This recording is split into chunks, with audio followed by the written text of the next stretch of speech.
Ja, grüß euch beieinander und einen Sakrisch-Gurden. Jetzt Kasperl. Leute, eigentlich wollte ich euch heute ein anderes Video aufnehmen.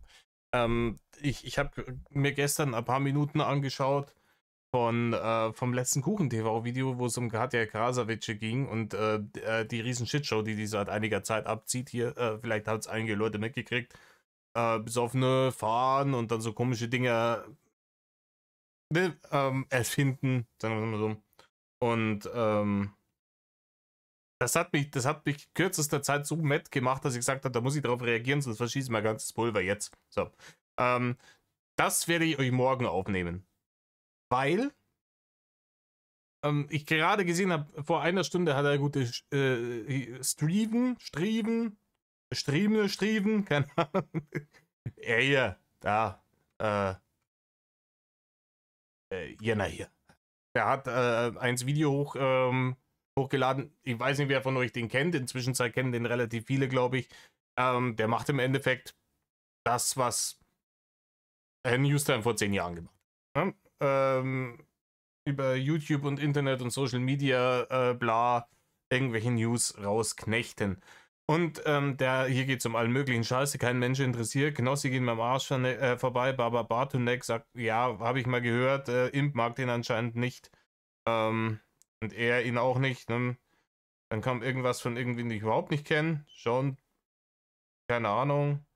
Aber, ja, Max Schradina, den habe ich auch ungefähr so gern wie ein Pickel am Arsch. Aber, wir haben hier zum Thema der letzten beiden Videos meinerseits hier zu der Tim Jacken-Thematik. Der Fairness halber. Ich verfolge die Pussy da von ihm, die Ex-Freundin nicht. Aber zu dem Thema haben wir hier von 12 Minuten bis 17 Minuten, knappe 5 Minuten, haben wir hier einen Part drin. Ich habe es noch nicht gesehen. Ich werde mir das jetzt für euch, mit euch im Geiste anschauen. Und dann schauen wir mal. Hey, vielleicht ist es ja so, dass ich mit ihr viel zu hart ins Gericht gegangen bin. Und TJ derjenige ist, der hergegangen ist und die Scheiße gebaut hat. Vielleicht waren da irgendwelche Sachen fake. Ich weiß es nicht. Wir schauen es uns an. Ich gebe euch meine Einschätzung. Vielen Dank an alle, die sich die Sachen auch anschauen, wenn es nicht um Reini geht und fleißig kommentieren und dergleichen. Und dann gehen wir hier rein.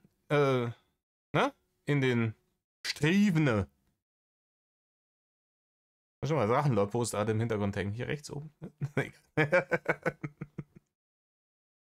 Dann gibt es noch eine große Thematik, die ich hier kurz zwischenschieben muss, denn während ich hier schon am Bearbeiten bin, hat Georgia, die Ex von Tim Jacken, ein Statement auf TikTok hochgeladen. Tim hat ja vor einigen Tagen ein 50-Minuten-Video darüber hochgeladen, mit Chatverläufen und Sprachnachrichten, warum denn die Beziehung... So, ja, Ding, Miskusi. Es tut mir wirklich leid. Jetzt, Asche auf mein Haupt. Guckt euch her, Samamere. Ne? Reißt euch Häube auf. Mir ging an einer in Ding. Zu Georgia ziemlich toxisch war und auf TikTok meldete sie sich nun selbst in einem kurzen Statement zu Wort. Sie gibt direkt zu Beginn den Disclaimer, dass alles, was sie in diesem Video sagt, auch manipulativ wirken könnte, aber sie möchte, dass dieses Thema einfach zugemacht wird. Hier steht jetzt ein Elefant im Raum und dieser Elefant hat ein riesiges Bild von mir auf dem Rücken. Und ich lasse diesen Elefanten hier.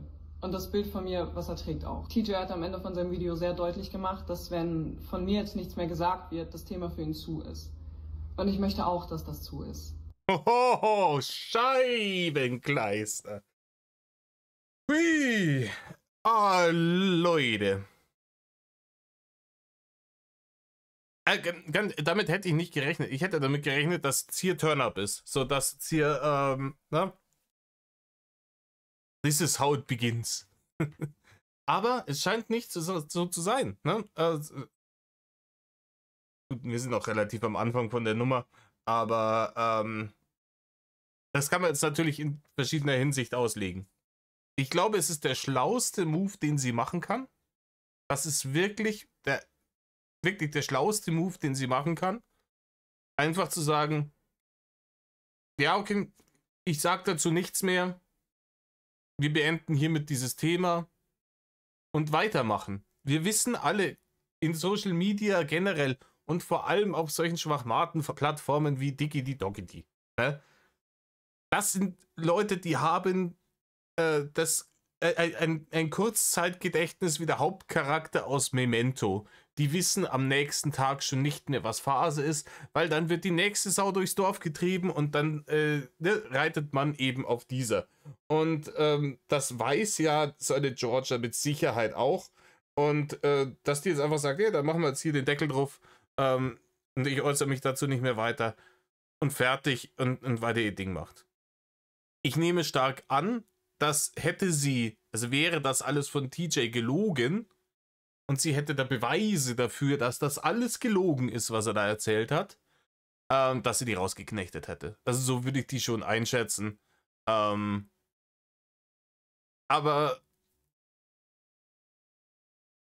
man kann ihr dann natürlich auch nichts nachweisen.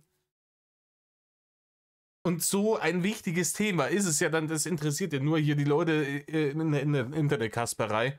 Und ist es dann auch nicht. Und das dann einfach auszusitzen, in diesem Fall, ist, glaube ich, der smarteste Move. Ich glaube auch, aber mitnichten, dass hier dass der Frame hier zufällig gewählt wurde. Na? Also wenn wir uns mal das Bild betrachten, also abgesehen von dem, was sie gesagt hat und noch sagen wird, wir betrachten das Bild. Wir haben vorher schon mal gesehen in dem einen Video, irgendwie, dass ihre Bude sehr, sehr, sehr weiß eingerichtet ist. Deswegen kann man da schon nichts sagen, aber generell sagt man so, ja, weiß, Farbe der Unschuld. Nutzen natürlich Medienschaffende auch ganz gerne als eine subtile Beeinflussung. Aber wenn wir jetzt mal schauen, ist alles sehr hell. Sie aber, ne, ist für ihre Verhältnisse relativ wenig geschminkt. Die Haare sind nicht gemacht. Dieser dicke Schlapperpulli und so. Das alles ein bisschen schon, ja, ich habe das Gefühl, man will hier einen harmlosen Eindruck machen. Auch das Gekeife, das man aus ihrem Podcast kennt, also aus den Ausschnitten, die ich gehört habe und aus vielen von ihren Tiki-Tokidis, der Ton ist sehr, sehr runtergefahren. Ne? Ein sehr ruhiger, sehr verständnisvoll klingender, sehr offener, freundlicher Ton. Und das ist sicher auch kein Zufall. Ich werde das nicht weiterführen und ich möchte keine Schlammschlacht, was sau ironisch und doppelmoralisch wirkt, weil ich das mit meinen Videos ja im Grunde genommen losgetreten habe. Das ist schlau, das zuzugeben, weil das wäre das gewesen, was ich gesagt hätte. Ne? Hätte sie das nicht sofort hinten nachgeschossen, die weiß genau das, wie so Leute wie wir ticken, hätte sie das nicht sofort hinten nachgeschossen, hätte ich gesagt so, Moment, aber wenn du keine Schlammschlacht willst, warum hast du dann wochenlang in TikTok-Videos und Streamendes gegen TJ geschossen? Und Vorwürfe in den Raum gestellt, noch und nöcher. Ja? Vielleicht will sie jetzt keine Schlammschlacht mehr, weil Schlamm zurückgeworfen wird. Ich hätte gedacht, der TJ, der hat eh nur Luft im Sack, der macht da nix. Und dann kann ich hier was droppen und mich profilieren. Aber jetzt hat sie wohl auch Angst um die eigene Karriere, weil ich glaube, eine Schlammschlacht, so einen richtigen, ausgewachsenen Internet-Beef, würde sie wahrscheinlich verlieren. Und das sehe ich auch. Und ich kann verstehen, dass ihr jetzt sehr viele Fragen habt und auf Infos von mir brennt. Aber die wirst du nicht beantworten. Ne? Rainer Winkler als Vorbild genommen, so, ist Privatsache etc. Ich sag dazu nichts mehr. Was für ein Autounfall. Ich habe gar keinen Autounfall gehabt. Nächstes Thema. Und natürlich finde ich es schrecklich, dass jetzt der Großteil von euch so ein Bild von mir hat. Aber das nehme ich jetzt hin, weil ich werde... Ja, das wirst du hinnehmen müssen. Aber ganz ehrlich, ich würde das Bild würde ich nicht hinnehmen, wenn ich wüsste, dass es falsch ist und es auch beweisen könnte. Und ne, 100%ig hat die alle Chats und Memos und Gelumpen und Zeugs, hat die sicher noch gesaved. Das heißt, wenn da wirklich nichts dran wäre, könnte sie da sagen, hier, das als gelogen, so und so, das und das. Bitte sehr. Ich glaube, die macht hier den Udi Hoeneß. Ne? Ich gebe euch 30 Millionen, die ich hinterzogen habe, zu, dafür hört ihr auf zu suchen. Das in diesem Ausmaß nicht mitmachen, vor allem nicht mit solchen Mitteln. Das heißt, ich... Bitte, was? Okay, ganz aus ihrer Haut kann sie wohl anscheinend nicht. Ich mach das nicht mit solchen Mitteln. Mit welchen Mitteln denn? Wir fassen mal zusammen. Die Mittel, die sie gemacht hat, war, nach der Trennung, ohne irgendeine Provokation, auf TikTok ihrer sehr großen Community sehr deutlich zu machen, dass ihr Ex, also, ne, dass es um TJ geht erstmal, ne, und ihn wirklich als Schwein hinzustellen, als Heuchler, der seine komplette Identität, auf der mehr oder weniger der ist Meinungsblogger, ne, dem seine Identität als neofeministischer, woker Mann ist sein Geschäft. Ne? Dass das alles eine Fassade ist, dass die Leute nur verarscht, dass er eigentlich ein sexistisches Schwein ist, der super egoistisch ist und ne, ihr habt die ganze Scheiße gehört, ne? Und das ist die Methode, die sie gebracht hat und auch ohne irgendwelche Beweise. Sie hat das einfach behauptet. Ne? Die hat nichts, keine Beweise, keine Chatverläufe eingeblendet, gar nichts.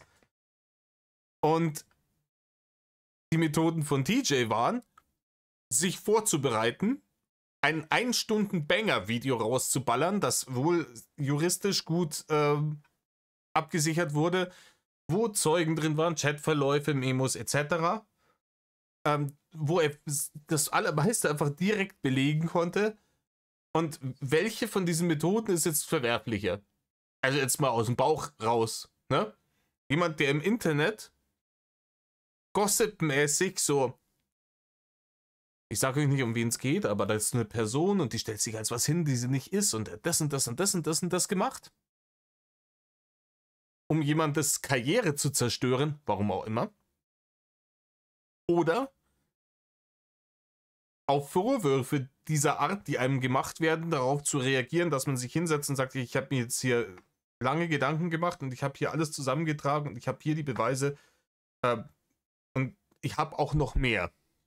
Wenn noch mehr auf den Tisch kommt, ich habe noch mehr.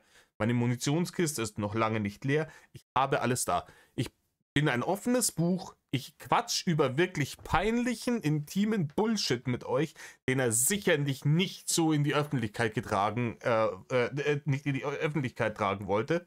Ne? Ohne Not. Ich weiß nicht, solche Methoden, was das jetzt hier bedeuten soll. Da wird es wieder so hingestellt, als hätte TJ irgendwie den Bock missgeschossen. Sehe ich persönlich anders.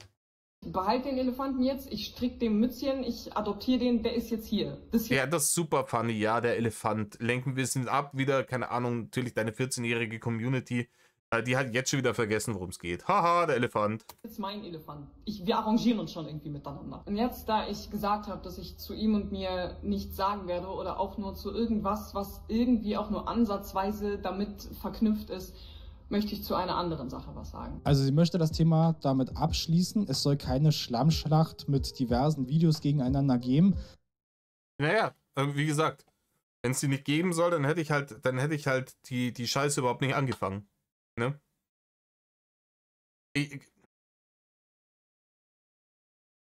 Wenn es kein Dünnschiss geben soll, darf ich nicht Jalapenos fressen. Ne? Für die beiden als Menschen ist das sicherlich auch die richtige Lösung. Sie kommt dann noch auf den aus menschlicher Sicht für beide definitiv die richtige Lösung. Ja, auch aus karrieretaktischer Sicht ist das für sie, die kann da nur verlieren. Sie weiß, dass TJ die Sachen hat. TJ hat das gut durchblicken lassen, ganz am Anfang des Videos. Ich habe noch viel mehr, das kommt raus, wenn es sein muss. Die weiß, die kann diese Schlacht nicht gewinnen und die denkt sich jetzt, wie ist das Sprichwort? Not throwing good money after bad money. Die hat versucht, hier einen Move zu machen, ist gescheitert und versucht jetzt ihre Verluste klein zu halten. Und das ist der schlauste Move, den sie machen kann. Das ist wirklich der schlauste Move, den sie machen kann. Presse halten, Gras drüber wachsen lassen, weitermachen. Ich meine, wo wir gesagt haben, ich möchte auf ein Kuchen-TV-Video reagieren, was der für einen Skandal hatte damals. Und dass der wieder zurückgekommen ist. Social-Media-Welt ist sehr, sehr schnelllebig. Podcast zu sprechen, bei dem TJ ja auch einige Ausschnitte eingeblendet hatte, die ziemlich problematische Aussagen beinhalteten. Ich habe mich die letzten Tage sehr viel damit auseinandergesetzt, wie viele beschissene und fragwürdige und problematische Aussagen ich im Podcast getroffen habe. Das finde ich eine starke Aussage. Das finde ich eine gute, reflektierte Aussage. Bis hierhin, ne? Ich habe gute Hoffnungen. Weil wirklich, also die Nummer, die du im Podcast vom Stapel gelassen hast, die waren halt AIDS, Diggi. Die waren halt nicht cool. Das hat auch schon Winkler-eskes Niveau gehabt, ne?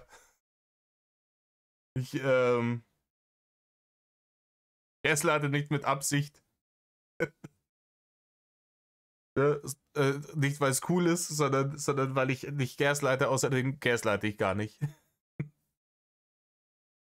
Und vor allem die, wo ich sage, wenn du aus deiner Situation nicht rausgehst, dann ist der Leidensdruck nicht groß genug und dann... Ja, das ist richtig, weil das, wie gesagt, ist natürlich für Außenstehende, egal ob es sich jetzt um eine missbräuchliche Beziehung handelt, wo eine Frau irgendwie von ihrem Mann misshandelt wird oder andersrum, keinem davon ist ein Vorwurf zu machen, weil, ja, wie gesagt, wenn man noch nicht in so einer Situation war, kann man das nicht verstehen. Aus Außenstehender denkt man sich, oh, es ist doch obvious, was du tun musst. Aber die Leute sind halt, die sind brainwashed. Die sind brainwashed in der Situation. Die glauben immer noch, dass es dann ein gutes Ende gibt. Man muss den Holzweg nur weitergehen. Ja. Bist du selber schuld, weil du diese Entscheidung getroffen hast. Digga, ganz kurz, gut, dass ich für diese Aussage richtig auf den Sack bekommen habe. Und dazu möchte ich 2 Sachen sagen. Das finde ich gut. Ja, ne. Die Aussage ist stabil, da kann man ja auch keinen Strick draus drehen. Erstens macht meine Klarstellung direkt im Anschluss, dass ich damit natürlich nicht Menschen meine, die in gewaltvollen Beziehungen leben, die Aussage kein Stück besser, weil es genug... Mädchen, du machst es jetzt gerade wieder ein bisschen schlimmer, ne? Weil du jetzt in die gewaltvollen Beziehungen gehst, ne? Ich hoffe, dass jetzt auch noch kommt, weil eben psychische Gewalt auch Gewalt ist. Und Gaslighting würde ich definitiv als psychische Gewalt einordnen. Menschen geben wird, die eben in genau so einer Situation stecken, sich das angehört haben und dann von mir so getriggert wurden, dass sie das ausmachen mussten und dann nichts mitgenommen haben, außer ich, die ihnen sagt, dass sie selber schuld sind, wenn sie aus der Situation nicht rausgehen. Und da gibt es nichts zu relativieren, da gibt es nichts zu erklären. Das hätte ich mit meiner Verantwortung euch gegenüber nicht sagen dürfen. Punkt. Das, ja. Ja, nee, kann man ihr geben, den Punkt. Gut gemacht. Und zweitens der Satz danach, in dem ich sage, dass ich damit Frauen meine, die sich Typen aussuchen, die sie nur ins Bett kriegen wollen und dann sagen, sie können ihn ändern. Auch das ist nichts anderes als Victim Blaming. Weil ich damit nichts anderes mache, außer diesen Menschen eine Eigenverantwortung dafür zu geben, dass sie schlecht behandelt wurden. Und das tut mir leid. Okay. Nee, finde ich gut. Ich kann euch nicht um Entschuldigung bitten, weil die Schuld, die bleibt da bei mir. Aber ich bitte euch dafür um Verzeihung, mit dem Wissen, dass das für viele nicht zu verzeihen ist. Das ist also das Statement von Georgia. Ich finde es gut, dass sie auch diese Podcast-Sache nochmal angesprochen hat und da hingehend so ein bisschen reflektiert hat. Natürlich gibt es jetzt Leute, die da bei diesem ganzen Statement nur mehr erwartet haben. Logisch. Aber ja, warten wir mal ab, wie denn so die Reaktionen weiter dazu aus. Ich hoffe, dass da keine Reaktionen mehr kommen. Ich sag's euch, wie es ist. Ich beende das jetzt, wenn es hiermit beendet wäre, ist das der bestmögliche Ausgang für eine Situation, die als riesengroßer Dunghaufen angefangen hat. Das jetzt, wenn jetzt hier der Schlussstrich ist, der bestmögliche Ausgang. Ich denke, Tim wird auch damit einverstanden sein, wenn das Thema so beendet wird. Falls nicht, ja, werden wir sehen, ob da dann vielleicht nochmal ein 50-Minuten-Video von ihm kommt. Er hatte sich ja offen gelassen, dass er theoretisch noch viel mehr zeigen könnte. Vielleicht Was ich aber auch gemerkt habe, es kommt hier noch hinten. Ja? Es kommt noch ein Teil von ihr aus demselben Video anscheinend. Was ich aber auch gemerkt habe, ist natürlich schlau. Weil bei mir ist jetzt gerade ein sehr, sehr, sehr viel positiverer Eindruck von ihr als noch am Anfang dieses Videos oder war am Ende von DJs.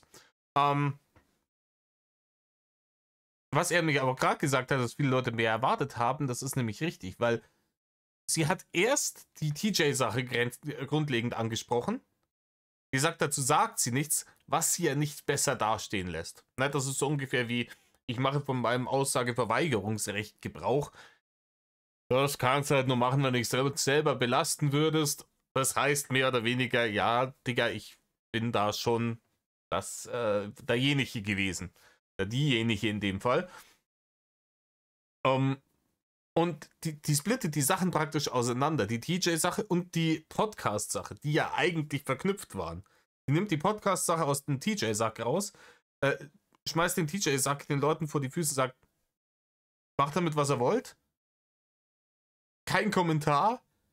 Und geht dann aber positiv, auf eine positive Art und Weise reflektiert mit Kritik an ihr bezüglich ihrer Aussagen in ihrem Podcast ein, was wirklich einen deutlich basierteren Eindruck von ihr hinterlässt und ein positiveres Gefühl. Was, muss man sagen, ist Social Media auf hohem Niveau gespielt. Vielleicht hat Georgia da auch ein bisschen, ja, es mit der Angst zu tun bekommen und möchte dieses Thema dann lieber friedlich beiseite packen. Dann kommt sie noch auf Vanessa, ihre Podcast-Partnerin, zu sprechen. Sie hatte ja in ihrem Statement erwähnt, dass selbst sie Drohnachrichten bekommen hatte, wenn sie sich nicht zu dieser ganzen Angelegenheit äußert, obwohl sie ja selbst nicht mit hauptsächlich involviert war. Ja, dazu sagt Georgia Folgendes. Was mir zum Abschluss am wichtigsten ist. Ich weiß, ich bin nicht in der Position, euch um etwas zu bitten, aber ich mache das trotzdem. Bitte lasst Vanessa in Ruhe. Dieses Video geht gegen mich und nicht gegen sie. Und wenn ich zum Beispiel meiner besten Freundin am Telefon etwas erzähle und meinem Partner danach etwas ganz anderes sage, dann hat sie da nichts mit zu tun. Und ihr könnt euch sicher sein, diese Frau ist eine großartige Freundin, die mir auch mal sagt, wenn ich mich daneben benehme. Ja, dann wird sie ganz schön viel zu tun haben, so von dem Eindruck, den ich bisher von ihr habe. Ja gut, aber das interessiert jetzt kein Schwein mehr. Die Vanessa-Nummer hier, ich kenne die nicht, die geht mir weit hinten dran vorbei. Aber ich fand das jetzt ich fand es jetzt wichtig, die Nummer jetzt hier kurz zu reacten, weil es ja mehr oder weniger, ansonsten hätte man wieder was dazwischen gehabt und so kann man das ja dann auch ganz gut abschließen. Richtig. Genau. Weiteres Ding, Reini könnte theoretisch ja seinen YouTube-Kanal wiederbekommen. Wir werden sehen, was daraus wird.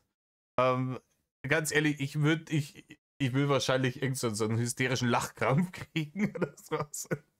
Wenn der auf einmal wieder legit auf YouTube unterwegs wäre.